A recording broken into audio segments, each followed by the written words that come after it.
Good morning, good afternoon, or good evening, wherever you are. On behalf of the Teaching International Law Interest Group of the American Society of International Law, it is my pleasure and privilege to welcome you to this group discussion on the everyday makers of international law. This is a book that our speaker, Tommaso, has written, which is very recently published by Cambridge University Press. I have had the pleasure of reading most of this book. It is an excellent writing, and unlike many other books, this is in a way fictional, and in a fictional way, it describes international lawmakers, and not just the judges or lawyers, but those who have an impact on international judiciary and international lawmaking behind the scenes, the judicial bureaucrats. But before I put my questions to Tom, or I listen to your questions, dear audience, let me invite Tom to talk in his book. And once Tom gives his introductory words, we will then move to Miia for her discussion. And if I may remind our attendees that for this meeting, we only have the Q&A function open. So kindly put your questions on the Q&A box. We will put them to our speaker or to the discussant as you direct them. Tom, over to you. Thank you very much, Rizwan, for the invitation and the kind introduction. Hello, everyone. I am thrilled to be here to present and talk about this strange book. The book, as Rizwan said, these are my words, is a little strange. Strange, perhaps, in the etymological sense of the word. Strange comes from Latin extraneus, or of external origin. And indeed, the book doesn't fall neatly within the existing categories of international law scholarship. At one level, in a broad sense, it is a law book. It deals with the practice and the normative production of international courts and tribunals. But at another level, the book is also ethnographic in part, as a participant observer in international adjudication for a number of years. What I'm trying to discover and reveal in this book is the everyday life of the professional who inhabits courts and tribunals, their culture, their assumptions, the tacit rules of their game, and how those rules are socially organized. And third, as Rizwan mentioned, well, the book is also partly a novel. The many protagonists that appear in it are not real, actual people, but rather archetypal characters who exemplify the various actors that populate the international judicial field. The disputes that I chronicle in the book are also fictional. They have not yet occurred in real life.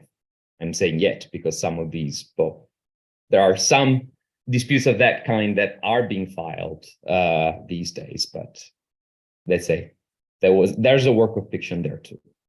Now, because of its hybrid nature, the book seeks to engage in a conversation with various audiences, international lawyers, of course, but also legal sociologists, anthropologists, and why not readers of fiction.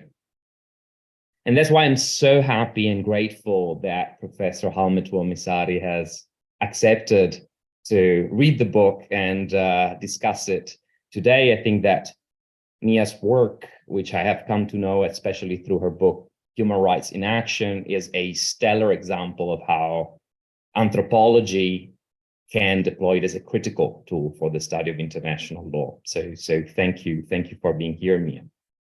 So I thought that for the next few minutes, I would give you a few pointers about what is in the book before Miia then unpacks it and exposes some of its critical junctures. So in a nutshell, the book tries to deconstruct the idea that courts are monoliths. They are unified institutions that speak with one voice.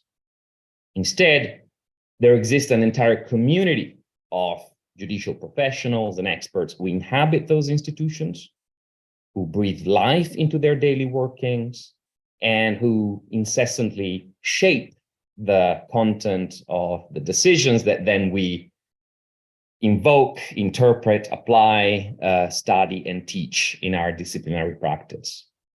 Now, some of those professionals are very visible. Think judges and arbitrators.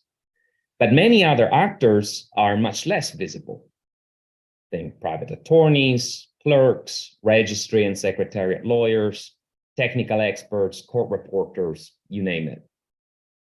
So the story in the book is a story about that community of judicial professionals, a community that I should add is relatively understudied, at least by international lawyers. We tend to look at international courts based on their output, their judgments. The judgments, these highly symbolic and powerful artifacts, tend to be the starting point of our analysis, the items that capture our imagination, the items that occupy our visual field. Now, one of the core ideas of the book is to flip this notion on its head. In the story, the judgment is not the starting point, but rather the end of a journey, the end of a series of conversations, exchanges, practices, and struggles that involve a plurality of agents, agents which, each from their position, leave a trace on the proceedings and contribute to the final outcome.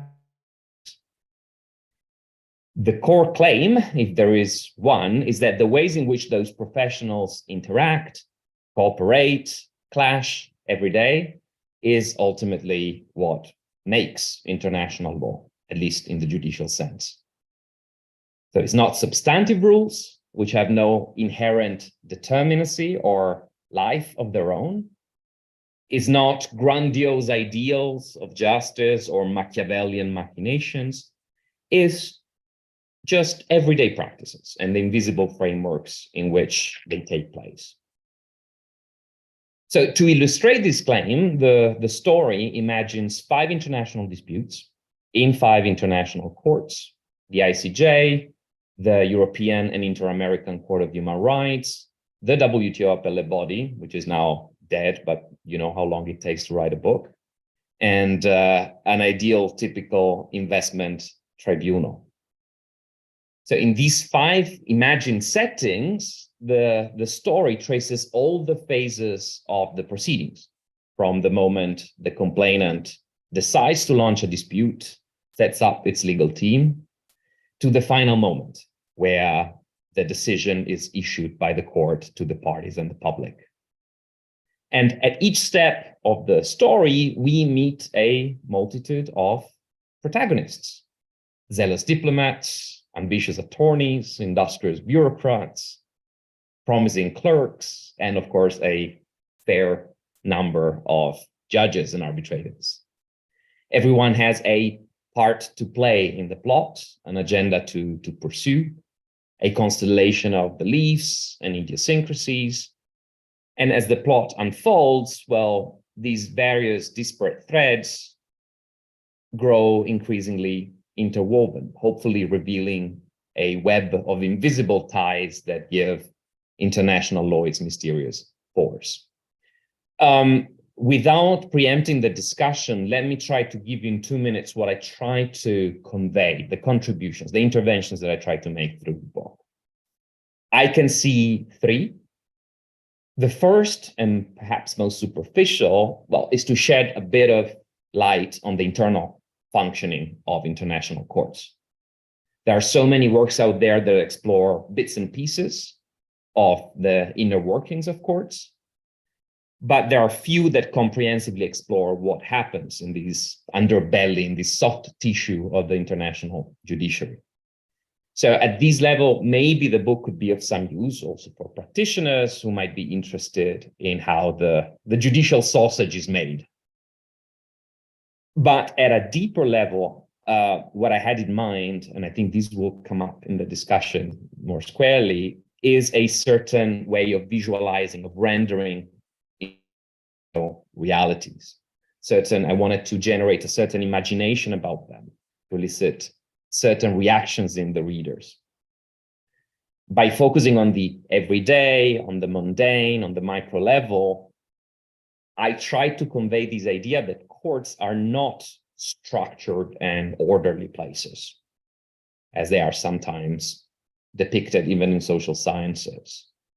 What I was guided by was the vision of a messy laboratory, a place where people assert and contest positions, pursue strategies, hesitate, stumble, sometimes heed to high ideals, sometimes to cynicism, places where some initiatives gain enough traction and momentum to become dominant, whereas other initiatives simply fail to do so, places where discarded possibilities are produced every day, case after case, practice after practice. And so really to conclude, this vision of a messy laboratory was intended to avoid, I think, two extreme depictions that I sometimes see surfacing in the literature about courts and tribunals. On the one hand, I try to avoid the formalist rendering of adjudication, the idea that courts and tribunals do nothing else than extracting the meaning of international legal rules in a scientific fashion and then apply it to the facts. I don't think that many attendees in the audience, and certainly not my interlocutor, would share these purely formalist rendering. But I also wanted to avoid the opposite rendering that is sometimes emerges in some strands of critique. So a rendering that says that courts decide so-and-so only because of their political constraints, because there are structural biases, the omnipresent forces of capitalism, of empire, of neocolonialism, and the like. This space in between these two renderings that is occupied by this community of professionals, I think, mediate and is the type of narrative that I wanted to build in the book. And then there is the final contribution that, of course, comes from the fictional storytelling, the novelesque approach that I adopted. Well, let me stop here. I'm curious about the reactions to that style choice. And well, I very much look forward to the discussion. Thank you, Tommaso. Miia, now I would like to hear from you, your reflections on the book. Thank you very much for this kind invitation. It's a great pleasure to be here to discuss this important book. I need to start by saying that Zoom informs me that there's an update waiting. So if I vanish in mid-sentence, you know what has happened. It has started an update against my will. Let's hope that that doesn't happen. So indeed, I enjoyed very much reading this book. It's beautifully written. It is extremely well researched. Very few readers could challenge the arguments that it makes on the basis of its footnotes alone. But of course, that's not where Tommaso hopes to take his argumentation. He's not contented to just be building arguments on the basis of footnotes. Rather, he aspires to do something different. To start our discussion, I thought that I want to contextualize the book and share with you how I read it, because I do think that my reading may be a bit different from the reading of many others. So here, Tommaso very kindly said that my work has been an inspiration. That is always a delight to hear, to explain a little bit what I have been doing and where I am positioned in terms of disciplinary discussions. I work very much at the intersection of anthropology and, we might say, critical international law, being on the anthropological side of the fence. And my work focuses really on what I call the contemporary human rights phenomenon, which for the past decade has meant the ethnography of the UN Human Rights Committee, which of course is the treaty body that monitors how states comply with the International Covenant on Civil and Political Rights. For me, when I read this book, it evidently opened broader reflections on this relationship of international law and anthropology. Tommaso does not talk that much about anthropology as such, rather he sticks with the language of ethnography. Nevertheless, anthropology does hover there on the background with the inspiration that he has for scholarship when he builds ethnography. So I think that it's fair, I interpret this as an interpretation, to engage in this reflection. And I see this book and this invitation to stem from a twofold anxiety over the future of international law. And I look forward to hearing from Tommaso whether I'm correct. So on the one hand, I identify this book as resonating with these concerns of the future of international law as a professional field and as a tool capable of exerting tangible consequences in and on the world. And these considerations, of course, have led to multiple discussions on the failure or decline or loss of faith in international law. However, I also see that there's another type of anxiety maybe present here, and that to me has to do with the style approach that this book has taken. And I don't necessarily think that these two types of anxieties are directly linked to each other, but again, we can discuss whether I'm onto anything here at all. But the second type of anxiety to me speaks of something of an attempt to break free from what, not quite in these words, but sort of resonating with that, Tommaso describes also as sort of the iron cage of theoretization, and that has come to dominate the field of international law. And from the cracks of this book as well, I interpret the Koskeniemis and the Kennedys peeking through the cracks. And I'm wondering if indeed this kind of anxiety of how what I came to think is how we can reinvent innovation, whether this is present in this book. And I said I look forward to discussing this. But I'd like to still contextualize the book a little bit further in the kind of scholarship where I place it. And this is work on expertise. We've seen lots of that work over the past decade on lawmaking coalitions, then also networks, epistemic communities, and then communities of practice, which also Tommaso mentions in passing as being relevant for you. And to drop a few names, I thought that this could be one useful contribution that I could make, is that there are lots of anthropologists who have been doing pioneering, cutting-edge work in this field. And in this book, we, of course, find Annelies Riles, whose work has been pioneering and continues to hold great importance. But there are a number of others. Of course, Sally Mary, who's not really centrally mentioned here, but I'd like to mention the works of Jane Cowan, who has studied the UPR of the UN, Maria Savignoli, who has looked at indigenous justice seeking in multi-context settings, Julie Bilot, who has also worked with Jane Cowan on the UPR, and then more recently on the international, the ICRC, and then Richard Wilson, who has looked at truth and reconciliation commissions, Ron Neeson, who has done work on the UN, and then, of course, the work done by anthropologists on international tribunals, including such names as Jonas Baines, Kamari Clark, Jessica Greenberg, and Marie-Benedict Dambord, just to mention a few names who I'd love to see making appearances in books like this as well. And I don't know, Tommaso, do you have something you want to say in terms of how I frame the book about my anxieties and all that stuff? Does that awaken any thoughts? Miia, thank you for these initial comments. The first thing that I will say is that the list of names and suggestions that you provided is impressive. I have encountered the works of these authors as towards the end, unfortunately, of my journey into writing the book. And many of these encounters made me think that I wished I had read them earlier. It would have been great to draw inspiration more or less directly. So yeah, thank you for these for this suggestion. In terms of the anxieties that you're referring to, so let me start from the second, the iron cage of theoretization.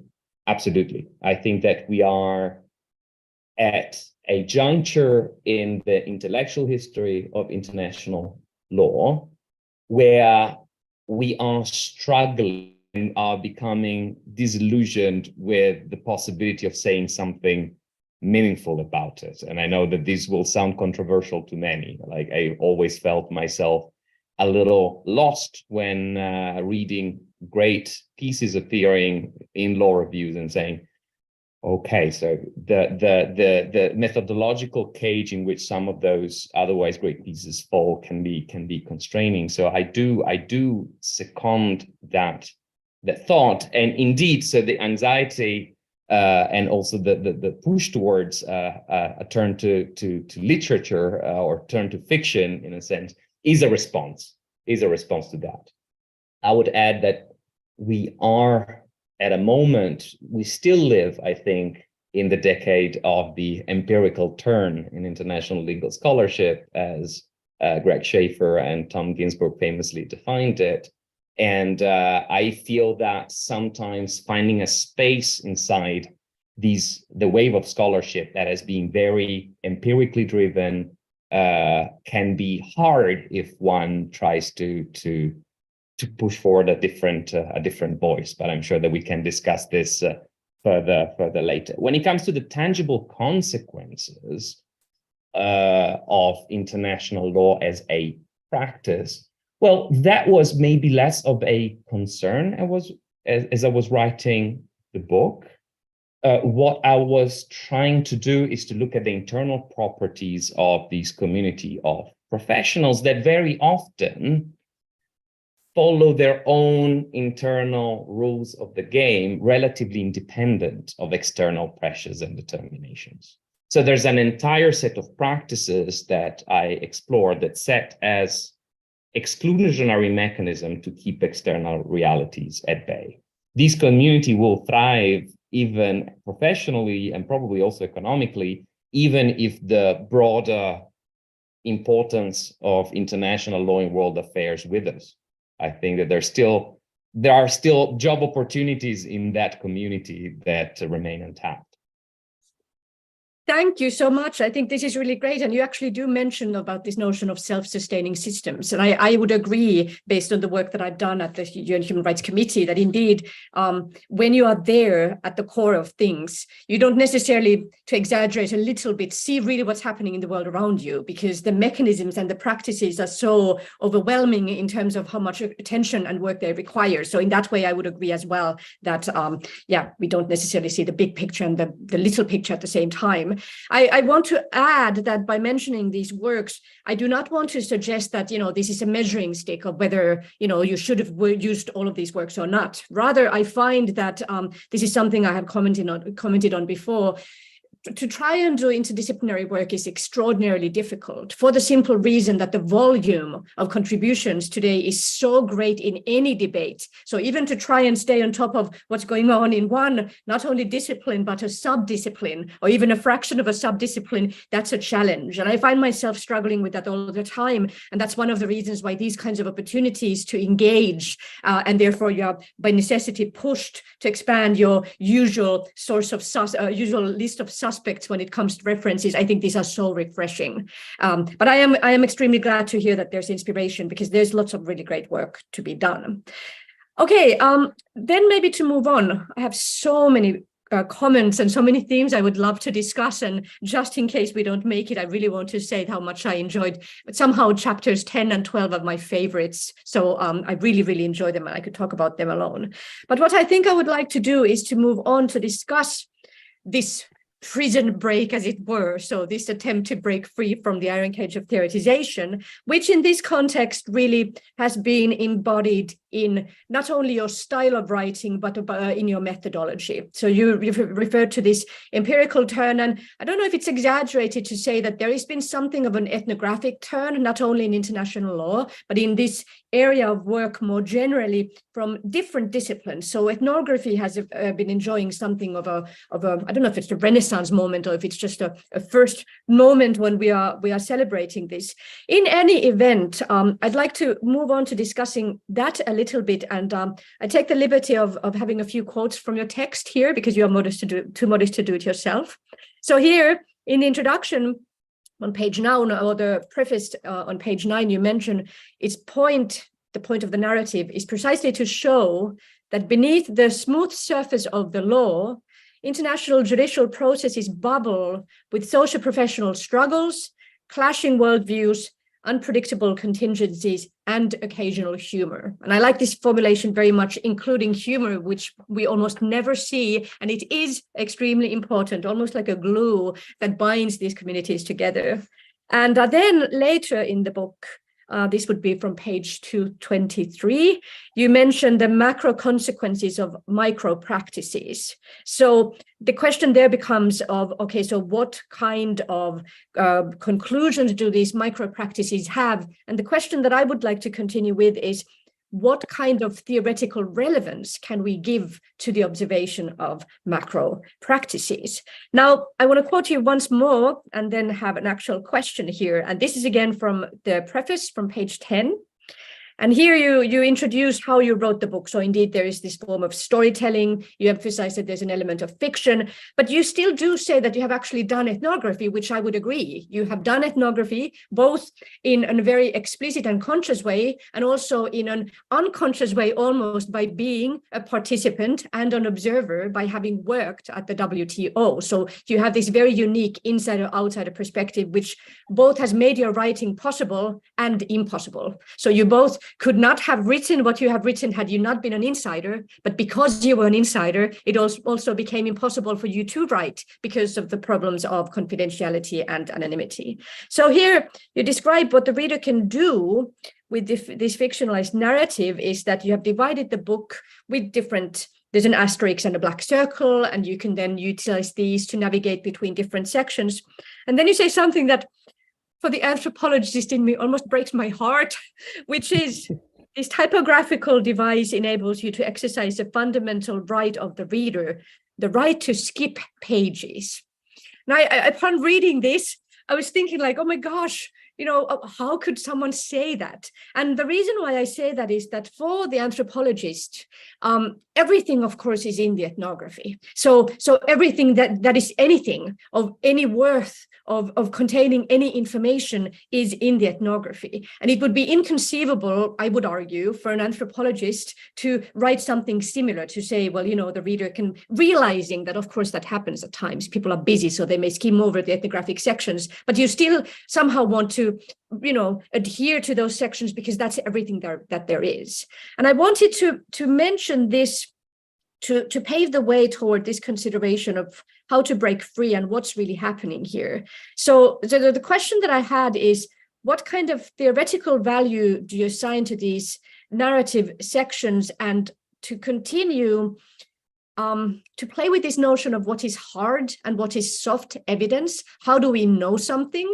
In a few places, you seem to insinuate, you know, you say this here on page 16 of the preface, that you had ethnographic fieldwork, desk research, interviews. It was rich and fascinating, but lacked the force of hard data. So you, in certain way, seem to give a concession to this notion that, you know, this was all nice, but it wasn't the hard data. So what I'd love to ask is, again, what is the theoretical value and worth that you assign on the narrative? And how do you see yourself thinking of the relationship of what actually is the hard knowledge? What is the soft knowledge? And how can we actually know something? This is a fantastic question, Miia. And let me go back to this notion of the iron cage, right? And the breaking free from the cage. As I started researching and then writing the book, and before the dissertation that led to the book, I started within the disciplinary confines of international law. International law, I should add, again, inside the empirical turn, I was part, so I started writing around 2014, 2015. So I think that there was really a time where scholarly works in international law were expected to provide hard evidence. What I mean by hard, of course, that there's a politics of what is hard and soft, what is heavy and what is light, also to paraphrase something that you've said in a recent article. So I was grappling with these problems. These problems were particularly acute in my case because, as you said, I was working at the WTO. I was observing and learning, but I was not a typical participant observer in an ethnographic study. So I was employed there. I was trying to build a career in the international trade arena. So maybe the participant part of participant observer was particularly heavy or pronounced in my situation. And these, as you said, made it very difficult to collect this information and later to represent it in the form of a story, especially the interviews with colleagues working for other international courts, which I knew less well than the WTO. Well, those raise enormous problems of confidentiality. I was really worried about exposing my informants, and perhaps still am. I took a lot of precautions to avoid making my informants identifiable in any way, directly or indirectly. So with these materials, and still perhaps in a mindset of a positive international lawyers that needs to advance knowledge in the field, I started to struggle about how to represent all of that in the medium of an academic account. And that's where I think reading ethnography and anthropological studies was so liberating, because as you said, in those type of studies, the account, the narrative is all there is. The narrative itself is the medium of discovery and the engine for insight. So I decided that that would be the move that I would try to make. Everything that you see in the book is all there is to know about the book in a certain sense. There's no meta resources to refer to. The story is the medium. Now, there is the question, however, of publishing a work like this in the disciplinary field of international law. So a lot of the defensive statements that you quoted from the preface so generously, I think, are addressed at the community of international law readers that I hope will read and why not criticize the book. So there is a lot of, I feel that there is a lot of justificatory statements that if I were addressing, for example, an audience of anthropologists, I would not need. So I think that these are the difficulties of inter or cross-disciplinary engagement. I had a clear audience, at least a primary audience in mind. So that might partly justify it. On the question, if I have 30 more seconds on, well, the turn to fiction, how does that relate to an ethnographic study? That is a difficult question, and we had an opportunity to discuss it partly beforehand. There is a risk associated with the turn to fiction. The risk is that the literary style will be either dismissed as redundant, as a useless embellishment that might or might not be there, but the substance of the analysis will remain unchanged. So why take the pains of writing the book in those terms? Or on the other hand, the notion that the style might completely swallow the substance of the book, so that the salient aspect of the book will only be these weird semi-fictional, semi-novelesque form, and the book will remember as the work of that weirdo who decided at some point to write a novel about international courts. So there is a risk there, and well, there's a gamble there as well. Do not underestimate how fun it can be to write something like this. It's scary, but it's also a lot of fun. So I will do it again if given the opportunity. I hope that you will, and I think the fun travels through. I have fun question related to the fun, but I'll save it for just a little bit later. I think everything that you say, I mean, that makes perfect sense. And one can totally understand the difficulties. It is enormously difficult to write a book like this. And precisely as we discussed earlier, this would not have been possible had you not been an insider, but that insider status makes it borderline impossible. I think when I was reading it, I found myself coming back to something that you also highlighted here, and that is the notion of trust. Now, the notion of trust, I think, works in multiple different ways here. And first of all, you talk about the trust that you need to establish toward your interlocutors, and you need to hold on to that trust and respect it later. But then there's also the question of whether the audience can trust you.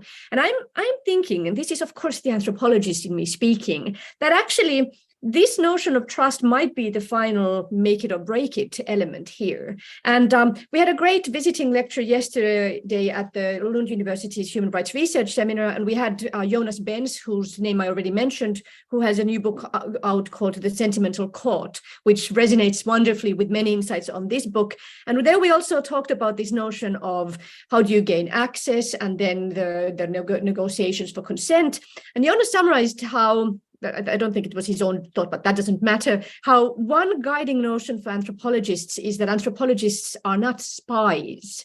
And what that basically means is that the purpose of anthropology is not to reveal secrets, but rather to write what everyone knows. And that, I thought, actually works really nicely here, because in a way, it seems, again, maybe I'm cutting a few corners here, this is the anthropologist in me, but it doesn't really even seem to matter what style you adopt in your writing if the reader finds that it resonates with them. And that, of course, means the reader who knows the context that you are describing. So in that way, the final element of trust becomes that your readers will trust what you write because it's what everyone knows. Now, that, of course, raises the other, actually two questions, one of which was something that I thought, I had a number of thoughts of what I would love to see you play with. You mentioned how there's this notion of distinguishing the real from the fictional. And then I started to think, well, is that actually possible? And I was thinking, especially in the field of law, where we could say, well, the law is all about working with fiction. And actually, a central component of the law is to make the legal fiction into reality. So we have the legal fiction of inanimate entities, having agency to do a number of things, which of course is not real reality. So legal writings and the law in a way makes that fiction real. So I thought that, is this really a distinction that we can make in a meaningful way? And then I thought there was something really delicious also about how this notion of trust was present in your analysis, and it was a central part of what courts aspire to do. They also aspire to gain an element of trust. Now, I realize there's not a straightforward question here, but maybe in honor of the style of your book, I could just leave it at that, and I'd love to hear what you make of these thoughts. Fantastic. One of the voices that persuaded me to go with the fictional style was Jean d'Apremont, who at a conference in passing said that the notion of fiction and implotment are proper of any legal discourse, any legal construction, from the judgment, so most official, the judgment, the statute, to the scholarly work on that. So that when I heard that, that's one of the pieces of the puzzle that started to click. I needed to hear that. And I said, yeah, it's true. So don't international courts and tribunals as the public to trust a process the public doesn't know much about without disclosing the full extent of the process. And so as a writer about international courts, well, couldn't I ask the reader to trust me as a credible narrator to let them know how, well, of the things that I saw, that I heard, that I corroborated, of course, through information and a little bit of archival research I forgot to mention. So did I need to justify my credibility other than through the means of the book itself? So again, the story is all there is. If you read it and it resonates and you find it compelling or persuasive, then maybe, well, that's a success. If you find it debatable or not accurate from a factual standpoint, well, that's also a perfectly fair take on that. But I felt more and more emboldened in not trying to justify the idea of writing a story in those terms. Once again, the story is all there is, and hopefully it serves as an engine for insight, as an engine for truth. Yeah, let me leave it at that for now. I see I'm looking also at the clock to see. I'm wondering so that we continue our discussion. Thank you, and that sounds exciting. I am also mindful of the time. I have maybe one comment, and then we can maybe open it up for questions and comments from everyone else. And yeah, that actually relates directly to what you just said. For me, evidently, you know where I stand on the borderlines of anthropology and international law. I'm on the other side of the fence. I have a high five waiting for you, and I'm hoping, this was the first high five we had, and I'm really hoping there's going to be a series of more. So I can only say that, I would not like to see you rein it back in. I'd like you to see push it further and really set yourself free. And I actually think that by doing that, that might be the way in which you and we all can sort of break into the next level of theoretization and discussion as well. And one thought I had, and now this is linked to the notion you said about how fun it is to write this, I found myself thinking repeatedly, okay, so what tune is this book playing? So if this was music, what genre would it be? What tune, what would be the melody? And then I found myself thinking that, how do you distinguish the music from things that are just noise, which means that they are simply sound bites without necessarily contributing to the music, the theme as such? And this, of course, with that, I mean a more general overarching theoretization. And I found myself on occasion, and this is a compliment, this is the kind of music I enjoy, I found myself thinking that there's maybe a bit of freestyle jazz here, a few drum solos. And then I was thinking that, yeah, that's nice. But actually, what I'd really love to see happen is that there's a late Finnish contemporary composer by the name of Eino-Juhani Rautavaara. And what is his speciality is to weave these elaborate sound tapestries, where there are the really rich layers, which are both dense and light at the same time, which is a nice reference to the lightness of certain kind of data and what's heavy. And what happens is that you may start out thinking that there's just this mass of sound, but then music, melodies and themes start to emerge. And I would love to see the next book that you write to be even more determined with that. And what that might mean is that I found myself thinking that if you really were to take the value of your narrative and your ethnography as being the hard substance, I could see how you would arrive at these beautiful theoretizations, be it the theme of trust. Then there was the notion, you mentioned weight, the burden, density, thickness of something. Then there was a metaphor of stage. And then there was a couple of other things as well, which I highlighted. And I found myself thinking how exciting it would be if these approaches that you find in your data were to flourish so that they would become the core of your theoretization, where there would be no more any question whether this is the light stuff that if you choose, you can skip over. And we would not for a moment think that the real story is in the footnotes. It's there. And really, my gosh, do you have your footnotes down? I am extremely impressed. But then maybe this final move could be the way in which, we could really break ourselves free from the existing theoretizations that we have and the iron cage of thinking of predictability. And as said, this is in no way a way of saying that I wish I had read another book. That's not the thing. Rather, it's a thing of, these are all the things that your book made me think. And I've heard sometimes it's been said that the most sincere flattery in academia is engagement. And I hope that this comes across as such. So I'm really, really hoping that, your next book will take this even further, because I think that there's so much room for robust theoretization, where now sometimes I thought that maybe some glimpses remained a bit impressionistic. I don't know how that sounds. Even though there's a lot of theoretization, I don't mean to say that at all, but I'm thinking of bringing all the little bits and pieces of ethnography together. I don't know how that sounds. Miia, it sounds wonderful. Do you have Rizwan, do you have a 1 minute to reply before we open the floor? Please. Thank you. So, well, first of all, we never talked about this before, but your musical metaphor really resonated with me. I'm a consume and listen to on both sides to a lot of music. One of the characters in the book listens to a lot of punk rock and draws inspiration from it. My favorite genre, I would say, is not punk rock, but there is a lot of shoegaze rock, starting from the Velvet Underground, where you have beautiful melodies that are relatively simple and crystalline, and a lot of white background noise, like layers of noise on top or below these melodies. And I think that, well, in a sense, without overstating it, well, that is something that does percolate into writing, like the notion of having a writing that is relatively light, but where there is a lot of layers of information, why not some noise underneath that supports the lead melody.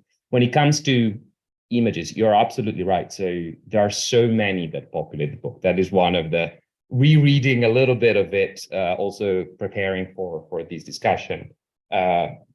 17 chapters, each with at least one dominant image that I try to put forward as a leitmotif of each individual chapter. But, well, maybe a good idea for further engagement would be to make those image more controlling and more guiding of the whole stories. I guess that, you know, for first-time writers, when you write fiction, they say, kill your darlings, try to cut straight to the point. I tried, but probably not fully succeeded. To conclude, I certainly want to continue in this direction, whatever this direction is, and I hope to continue this engagement at the border, at the frontier. So hope to give you the high five on the other side of the fence soon. Thank you, Tommaso. I think that is too generous of you. And thank you, Miia, for your excellent observations and questions and comments. We have a couple of questions from the attendees. I also have a couple of questions, but I think firstly, I would like to request Miia that at least two colleagues have requested that you could kindly write down the references of the works of the anthropologists that you have mentioned.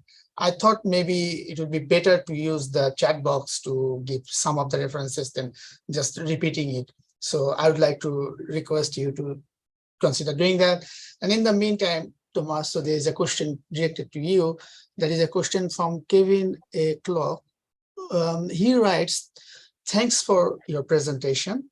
Can you expand on the role and real, quote unquote, real power of secretariats? They often say they just follow their member states, but in reality, they are very well positioned and they have to reconcile diverse member state positions.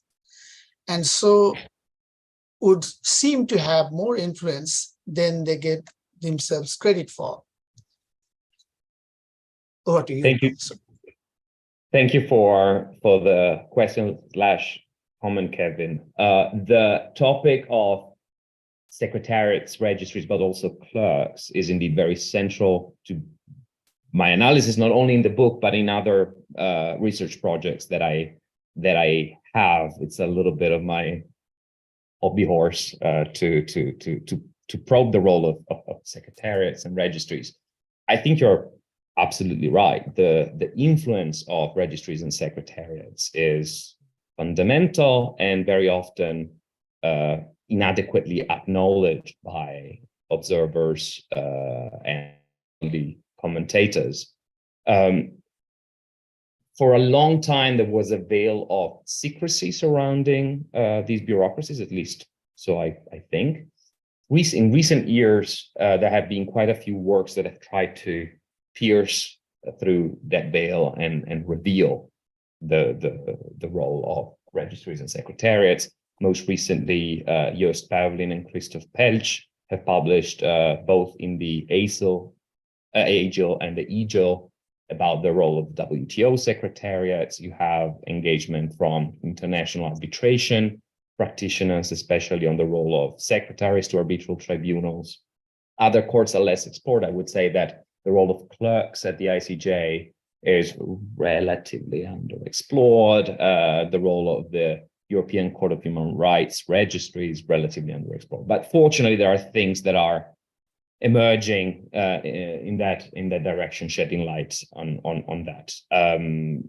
Long story short, I do believe that you are absolutely right. We need to engage in a much more thorough analysis of these key player in the game of adjudication that doesn't deserve nearly as much attention as it deserves. To connect to what Miia said a moment ago, when you reveal these inner dynamics, you're not a spy. You're simply trying to tell things that people already suspect or even know. So in the book, you will find a lot of information about the role of secretariats and registries. I was very concerned about conveying that information at first. And then I told myself that anyone who plays the game of adjudication knows about that role. It's a role that is very widely known to international litigators, judges, and whoever has a foot in the door, but is zealously kept secret to the general public. There is this double standard. In French, they would call it a secret de polichinelle. So I think that there is merit also in breaking this silence to an extent.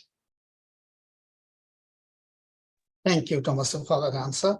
Now, the attendees who asked for the names, for your convenience, I can see Miia has typed all the names. So if you could have a look at that.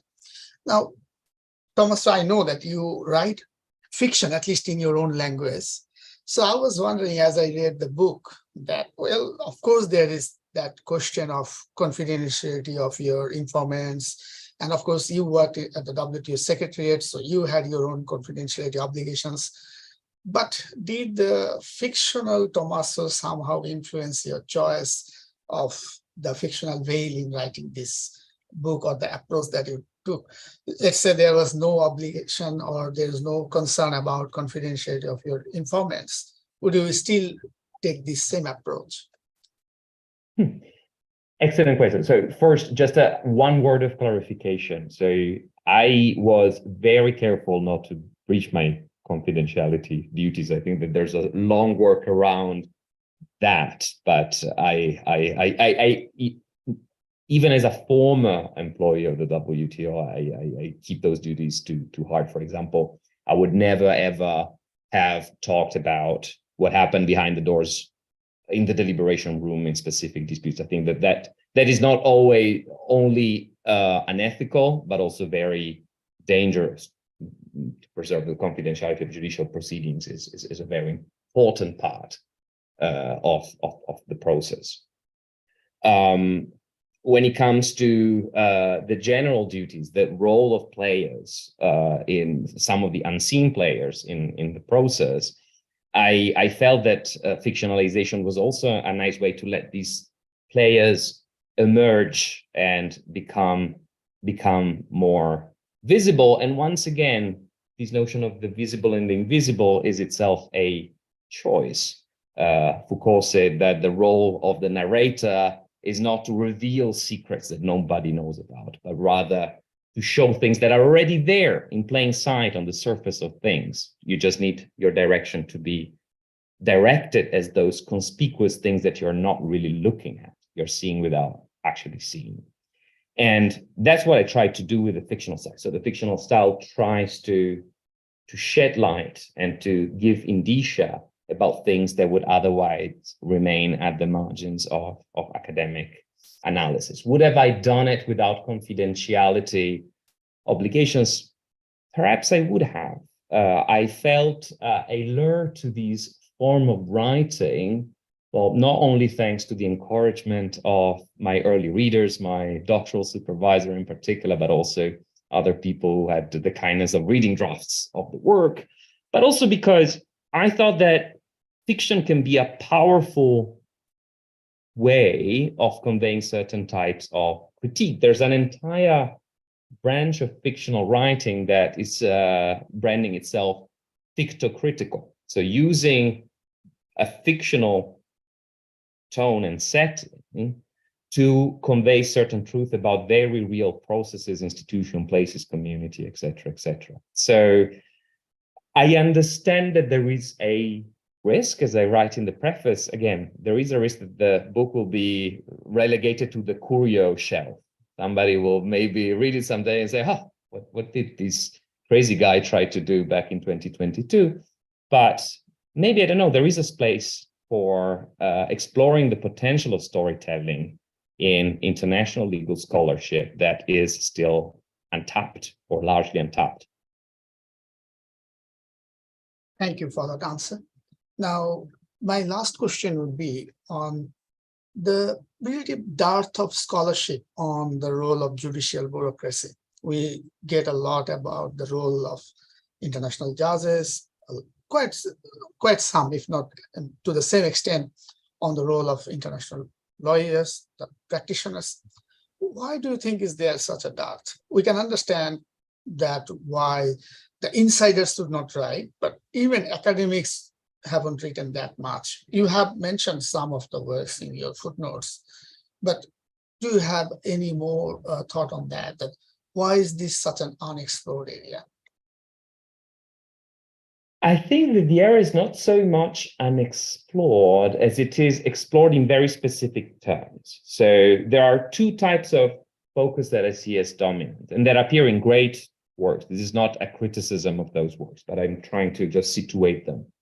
So you have some works that reflect on the composition of the international judiciary in terms of ethnicity, gender, geographic origin, status, class, a number of identity and intersectional factors. And these are great studies, but well, first, they are certainly more limited in their focus than the whole community of judicial actors. I think that they are mostly preoccupied with the judges themselves.